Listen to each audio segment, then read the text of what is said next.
تو انڈیا میں مطلب کون سے پروفٹ آیا، کتنے پروفٹ آیا، اس بارے میں ویڈیو اکارڈنگ ٹو اسلام. ٹھیک ہے، تو ویڈیو کو سٹارٹ کرتے ہیں، دیکھتے ہیں. السلام علیکم دوستو، میرا نام ہے حسیب شفقت اور آپ دیکھ رہے ہیں ہنسی ٹی وی. قرآن کریم کی سورہ رعد کے اندر اللہ پاک یہ واضح طور پر فرماتے ہیں کہ ہم نے ہر قوم کے اندر نبی اور ڈر سنانے والا بھیجا. پھر حدیث مبارکہ سے ہمیں پتہ چلتا ہے کہ پوری دنیا کی ہر ایک قوم اور ہر ایک جگہ پر انسانیت جہاں پر آباد تھی 1,24,000 پیغمبر بھیجے گئے، لیکن نام سے ذکر صرف اور صرف 25 پیغمبروں کا ہے. کیونکہ اگر ان سب کے نام، زندگی اور قوموں کے حالات بیان ہوتے تو یہ قرآن کریم ہدایت اور عبرت کی کتاب کی بجائے تاریخ کی کتاب زیادہ معلوم ہوتی، اسی لیے ان کا ذکر کرنا ضروری نہیں تھا. مگر آج ہندو مذہب کے ماننے والے لوگوں کا یہ دعویٰ ہے کہ ان کا سناتن مذہب یعنی ہندو مذہب مسلمانوں کی تاریخ سے بھی ہزاروں سال پرانا ہے، اور نہ ہی ہندوستان کی سرزمین پر کوئی نبی بھیجا گیا. ان کے پاس بھی قرآن کریم کی ہی طرح بھگوان کی طرف سے بھیجی ہوئی کتابیں ویداس کی صورت میں موجود ہیں، جس میں کسی بھی پیغمبر کا کوئی ذکر نہیں. جبکہ سورہ الانبیاء آیت 107 کے اندر اللہ پاک فرماتے ہیں کہ ہم نے آپ کو تمام جہانوں کے لیے یعنی قیامت تک کے انسانوں کے لیے ہدایت بنا کر بھیجا، جس کا مطلب ہے کہ اس میں ہندوستان کی سرزمین بھی شامل ہے. تو پھر ہندو مذہب کے ماننے والے اس کا انکار کیوں کرتے ہیں؟ اگر اس سرزمین پر کوئی نبی واقعی نہیں بھیجا گیا تو پھر حضرت محمد صلی اللہ علیہ وآلہ وسلم کا ذکر ان کی کتابوں کے اندر کیسے موجود ہے؟ نوح علیہ السلام اور ان کی کشتی کا ذکر کیسے بیان کیا گیا ہے؟ حضرت عیسیٰ علیہ السلام کی واپسی کا ذکر کیسے بیان ہوا ہے؟ ایک اللہ کی عبادت کا کیوں کہا گیا ہے؟ اگر یہ واقعی اس قوم کے اندر ہدایت کے لیے آنے والے کسی نبی کی تعلیمات ہیں جنہیں وقت کے ساتھ بگاڑ دیا گیا، تو وہ کون سے پیغمبر ہیں؟ یعنی سوال یہ ہے کہ یہ ہندو کس نبی کی امت ہیں؟ آئیے ان سوالوں کا جواب تاریخ سے تلاش کرنے کی کوشش کرتے ہیں اور ایسے حقائق جانتے ہیں جو تمام ہندو پنڈت، اسکالرز اور تاریخ دان آج تک دنیا سے چھپاتے ہیں.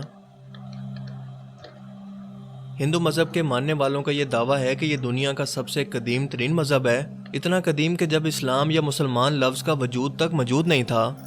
جو کہ صحیح بھی ہے کیونکہ کفر اور شرک کی ابتدا اسی دن سے ہو گئی تھی جب حضرت آدم علیہ السلام کے بیٹے قابیل نے حابیل کو قتل کیا اور ان سے الگ ہو کر کفر اور شرک کے اندر مبتلا ہو گیا. حضرت ابراہیم علیہ السلام کی قوم بھی بت پرست تھی. موسیٰ علیہ السلام کی قوم نے بھی ایک وقت پر سونے کے بچڑے کی عبادت شروع کر دی، یہاں تک کہ نبی پاک صلی اللہ علیہ وآلہ وسلم کے اعلان نبوت سے قبل کعبہ کے اندر 360 بت موجود تھے، جنہیں فتح مکہ کے وقت صحابہ کرام نے توڑ توڑ کر ٹکڑے ٹکڑے کر دیا. جس سے یہ معلوم ہوتا ہے کہ بت پرستی تو دنیا کے پہلے انسان حضرت آدم علیہ السلام کی ایک نافرمان اولاد کے وقت سے آج تک موجود ہے، مگر اس کا تعلق کسی مذہب سے نہیں بلکہ گمراہی سے ہے جو کہ شیطان ان سے کرواتا رہا. مگر جہاں تک ہندوستان کی سرزمین کا تعلق ہے تو یہاں پر ان لوگوں کی ہدایت کے لیے یقیناً کئی پیغمبر بھیجے گئے، جن کی کچھ تعلیمات تو آج بھی صحیح حالت کے اندر موجود ہیں، مگر زیادہ تر کو بگاڑ کر اسی کی وجہ سے بت پرستی اور گمراہی شروع ہو چکی ہے. کیونکہ ان کتابوں میں آج بھی ایک خدا کی عبادت کا حکم دیا گیا ہے. یہ بتایا گیا ہے کہ خدا کا کوئی شریک نہیں، وہ ایک ہے، اس کی کوئی اولاد نہیں، مگر پھر بھی اس کی کئی مورتیں بنا کر اور اس کے شریک خدا بنا کر ان کی پوجا ہوتی ہے. اور اب تک ہندو مذہب کے اندر چھوٹے بڑے تقریباً کئی ملین خدا بنائے جا چکے ہیں. ہندو اسکالرز کا یہ دعویٰ ہے کہ اسلام کی شروعات آج سے 1400 سال پہلے ہوئی، مگر ہندو مذہب اس سے بھی پہلے دنیا کا پرانا ترین مذہب ہے، اسی لیے اسلام کا ہندوستان کی سرزمین سے کوئی تعلق ہی نہیں ہے. لیکن یہ کم عقل اس بات کو نہیں جانتے کہ دنیا کا پہلا پیغمبر ہی ہندوستان کی سرزمین پر اتارا گیا تھا. جی ہاں، حضرت آدم علیہ السلام کو دنیا میں اس وقت ہندوستان کی سرزمین سری لنکا کی ایک پہاڑی پر اتارا گیا تھا، جہاں پر آج بھی ان کے قدم کا نشان موجود ہے. یعنی سرزمین پر پہلا ہی قدم ایک مسلمان اور پیغمبر نے رکھا، جس کا مطلب کہ اسلام کی ابتدا عرب سے نہیں بلکہ ہندوستان سے ہوئی. کیونکہ مسلمان لفظ کا مطلب ہے اپنی خواہشوں کو رب کے حوالے کر دینے والا، اس کا حکم ماننے والا انسان. حیرت انگیز طور پر لفظ آدم بھی سنسکرت زبان کا لفظ ہے، جو کہ ہندوستان کی سرزمین کی زبان ہے، نہ کہ عرب کی زبان، جس کا سنسکرت میں مطلب ہے کہ پہلا، شروعاتی یا اوریجنل. اسی لیے آدمی کا مطلب ہے آدم علیہ السلام کی اولاد، جنہیں قدیم سنسکرت کی کتابوں کے اندر سمبوا منو کہہ کر پکارا گیا ہے. اور اگر ہندو کسی طرح سے ان کے وجود سے انکار کرنے کی کوشش کریں تو ایسا بالکل ناممکن ہے، کیونکہ ان کی مقدس کتاب رگ وید اور بھوش پرانا میں آدم علیہ السلام کی تخلیق، فرشتوں کا انہیں سجدہ کرنا، آدم علیہ السلام سے حضرت حوا کی تخلیق، شیطان کا ان دونوں کو بہکا کر جنت سے نکالنا اور پھر زمین پر اتارنے کا ذکر واضح طور پر موجود ہے. بھوش پرانا چیپٹر 4 to 7 کے اندر یہ تمام واقعہ بیان ہے، بالکل ایسے ہی جیسے قرآن پاک کی سورہ البقرہ میں اور انجیل مقدسہ میں بھی. متیسیہ پرانا کے اندر لکھا ہے کہ خدا نے آدم علیہ السلام کے جسم کو 2 حصوں میں تقسیم کیا، ایک کو سمبوا منو یعنی آدم اور دوسری کو فیمیل یعنی شتر و پاکا بنایا، جنہیں مسلمان حضرت بی بی حوا کے نام سے جانتے ہیں، جس کا مطلب اگر ان تینوں دنیا کے سب سے بڑے مذاہب کے اندر ایک جیسی چیزیں موجود ہیں تو ان کا سورس بھی ایک ہی ہونا چاہیے، یعنی ایک خدا۔ سری لنکا کی سرزمین سے ہندوستان کی سرزمین کو جوڑنے کے لیے قدیم ترین قدرتی برج آج بھی ہزاروں سالوں سے پانی کے درمیان موجود ہے، جس کا بننا کوئی اتفاق نہیں ہے۔ اس کے بعد سب سے اہم سوال یہ ہے کہ اس ہندو سرزمین پر کس پیغمبر کو بھیجا گیا ہوگا؟ کیا اس بارے میں ہمیں تاریخ میں کوئی شواہد یا ثبوت ملتے ہیں؟ سب سے پہلی بات کہ ہندو نام کا کوئی مذہب تاریخ کے اندر کہیں پر موجود ہی نہیں ہے، اور نہ ہی ہندو مذہبی کتابوں میں، اور نہ ہی کوئی اور آسمانی کتاب مثلاً تورات، زبور، انجیل کے اندر اس کا کوئی ذکر موجود ہے، بلکہ دریائے سندھ کے پاس رہنے والے، سندھو ندی کے قریب رہنے والے لوگ اپنے علاقے کی نسبت کی وجہ سے نام کو بگاڑ کر ہندو کہلائے جانے لگے، جبکہ اصل میں ان کا یہ مذہب سنسکرت کی زبان کے اندر ہندو نام سے نہیں بلکہ سناتن دھرم کے نام سے تاریخ میں موجود ہے، جس کا عربی میں مطلب ہے مذہب پر قائم رہنے والا، جس کا بالکل ایسا ہی مطلب قرآن کریم کی سورہ روم کے اندر بھی موجود ہے، جہاں پر اسلام کو ہمیشہ باقی رہنے والا دین کہا گیا ہے، یعنی سناتن دھرم کا مطلب ہی مذہب اسلامی ہے۔ تاریخ کے حوالوں اور مضبوط دلائل سے یہ پتہ چلتا ہے کہ یہ وید کسی اور پیغمبر پر نہیں بلکہ آدم ثانی یعنی حضرت نوح علیہ السلام پر اتارے گئے، جس میں انہیں مہا نوح کہا گیا ہے۔ ویدوں میں پیغمبر اور عظیم شخصیات کے لیے منو کا لفظ استعمال کیا گیا ہے، لہٰذا نوح علیہ السلام کو بڑے سیلاب والا منو کہہ کر بیان کیا گیا ہے، اور ان کی کشتی سے لے کر سیلاب تک کا تمام واقعہ تفصیل سے موجود ہے، جیسا کہ قرآن کریم کی سورہ ہود میں اور بک آف جینیسس چیپٹر 7 کے اندر بھی یہ بیان ہے۔ ویدوں میں لکھا ہے کہ جب بڑے سیلاب کے بعد دنیا پھر سے آباد ہوگی تو میں ان ویدوں کو نافذ کروں گا، اور بھوشیہ پرانا چیپٹر 4-7 کے اندر نوح علیہ السلام کے طوفان کے بارے میں بیان کیا گیا، اور یہ بھی کہ اس منو کو خدا نے کشتی بنا کر اس کے اندر جانوروں کو سوار کرنے کا حکم دیا، جس کے بعد ایک عظیم طوفان آیا جس نے بھارت ورش یعنی ہندوستانی سرزمین پر زندگی کو ختم کر دیا۔ لفظ نوح سنسکرت زبان کے اندر بھی موجود ہے، جس کا مطلب ہے بوٹ یعنی کشتی والا، وہی مطلب جو کہ عربک زبان کے اندر ہے۔ اس دوران یہ ویداس فیوچر کے بارے میں بیان کر رہی ہیں کہ کیسے ایک بڑا طوفان آنے والا ہے اور کیسے ایک بار پھر سے انسانیت کی شروعات ہوگی، اور ویداس میں نوح علیہ السلام کو کل 74 جگہ پر نام کے ساتھ بیان کیا گیا ہے۔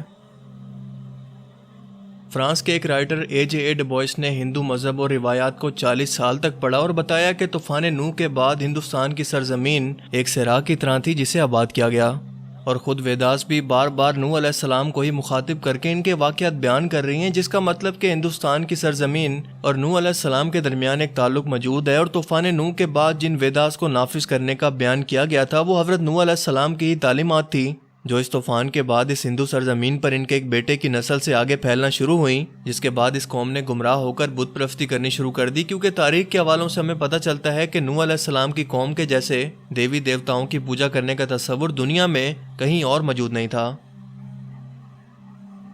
قرآن کریم میں نوح علیہ السلام کی قوم کو سابی کہا گیا ہے، جو کہ عراق کی سرزمین کو کہتے ہیں، جہاں پر حضرت ابراہیم علیہ السلام پیدا ہوئے، جن کی قوم یہی مشرک تھی،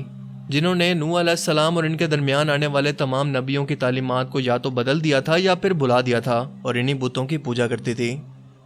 اس کے علاوہ یہ فرشتوں کی بھی عبادت کیا کرتے تھے، اسی لیے خدا کے ساتھ ساتھ ان لوگوں نے فرشتوں کی مورتیاں بنا بنا کر انہیں بھی خدا کا درجہ دینا شروع کر دیا، بالکل ایسے ہی جیسے ہر بڑے کام پر اللہ تعالیٰ نے فرشتے مقرر کیے ہیں اور وہ اپنے ہر بڑے کام کے لیے اللہ تعالیٰ کی طرف سے پابند ہیں، اسی طرح سے ان لوگوں نے ہر کام کروانے کے لیے ایک الگ الگ خدا مورتیوں کی صورت میں بنا لیا۔ یہ لوگ ستاروں اور آگ کے بھی پجاری تھے، اس لیے آج بھی ہندو قوم ستاروں کے علم کے اندر اتنا یقین رکھتی ہے اور آگ کی بھی پرستش کرتی ہے، اسے مقدس جانتی ہے۔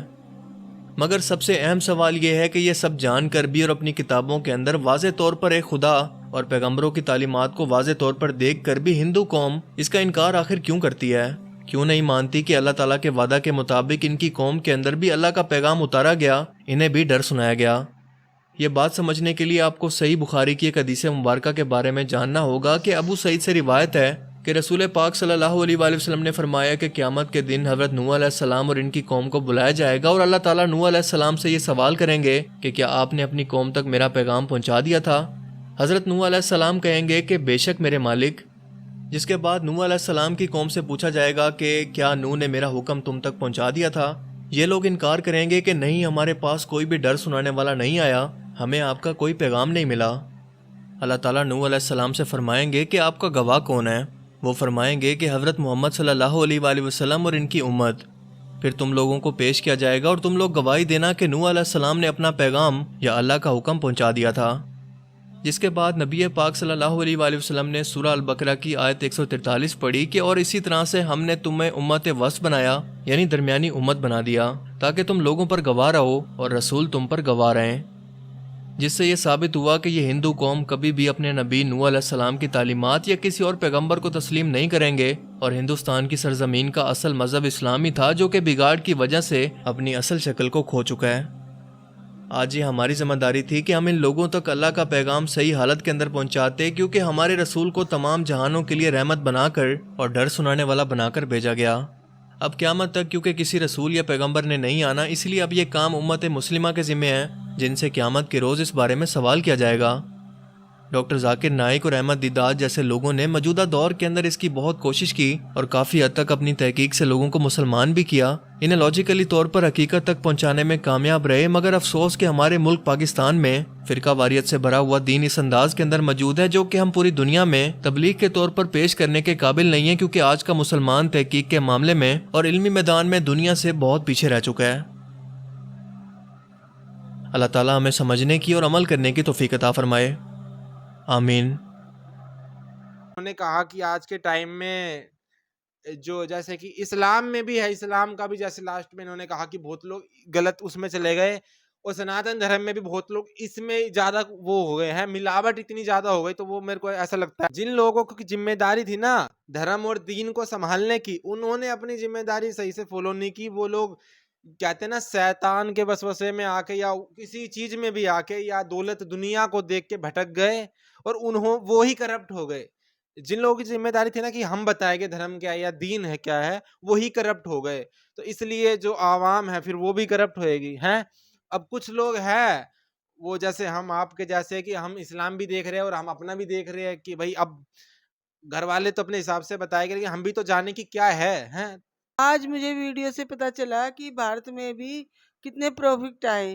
اور میں تو یہ سوچ رہی تھی کہ عرب میں ہی آئے۔